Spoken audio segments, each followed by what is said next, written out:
Good morning, Europe. You are watching Europe Today. As Donald Trump prepares for his return to the White House on January 20th, immigrant rights groups are bracing in anticipation of a crackdown promised by the president-elect and his allies. Recently, Bahamas rejected a plan to take immigrants from other countries who have been deported by the United States. The plan to deport immigrants to countries including the Bahamas was reportedly proposed by the incoming Donald Trump administration in the U.S. Republican President-elect Trump built his campaign around the promise of carrying out the largest deportation operation in U.S. history. Trump's team has a list of countries to which they want to send deported immigrants if their home countries refuse to accept them. In addition to the Bahamas, Trump is considering the neighboring Turks and Caicos Islands as well as Panama and Grenada.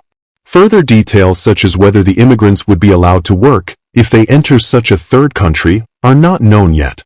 It is also not known that what kind of pressure, either economic or diplomatic, Trump will place on the third countries to accept the immigrants. Earlier, Trump has said that he is willing to declare a state of emergency and utilize the military to carry out mass deportations. In a statement, the office of Bahamian Prime Minister Philip Davis said it had reviewed and firmly rejected the scheme to have the Bahamas accept deportation flights. The Turks and Caicos Islands will also not welcome the deported immigrants, Arlington Musgrove, the Minister of Immigration and Border Services for the archipelago neighboring the Bahamas, said. Democratic outgoing President Joe Biden had applied a similar immigration measure during his tenure. In 2022, he started negotiating with Suriname to accept Afghan refugees held at a U.S. base in Kosovo after they failed to meet entry requirements to the U.S. According to the Miami Herald, Suriname recently agreed to accept those refugees. In April 2022, under a Conservative Party government, the United Kingdom announced that it would send people seeking asylum in the UK to Rwanda. In November 2023, the UK Supreme Court declared the plan unlawful, citing safety concerns. However, the UK government signed a new treaty with Rwanda, adding security safeguards. In April of this year, the treaty was ratified and the Safety of Rwanda Act became law. However, the Labour Party has since won the UK election in July and cancelled the Rwanda plan. Since 2016, Turkey has hosted refugees from Syria as a part of a deal with the European Union, where those fleeing the war in the Middle Eastern country were headed. In May this year, 15 EU countries demanded that the bloc tighten its asylum policy to make it easier to transfer asylum seekers to third countries.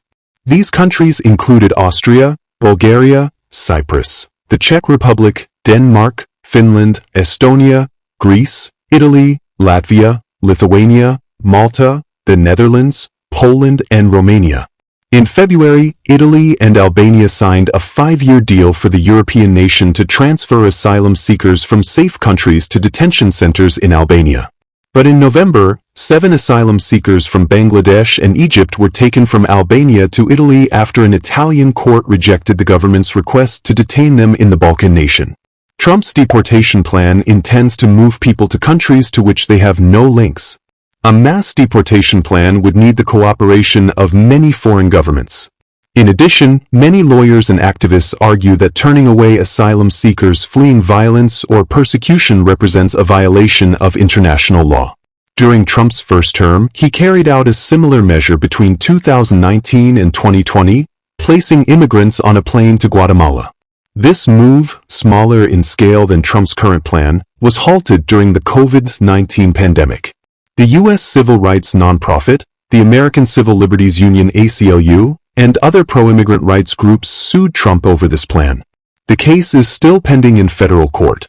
We sued over this type of policy during the first Trump administration because it was illegal and put asylum seekers at grave risk, Lee Gellant, a lawyer with the ACLU, said.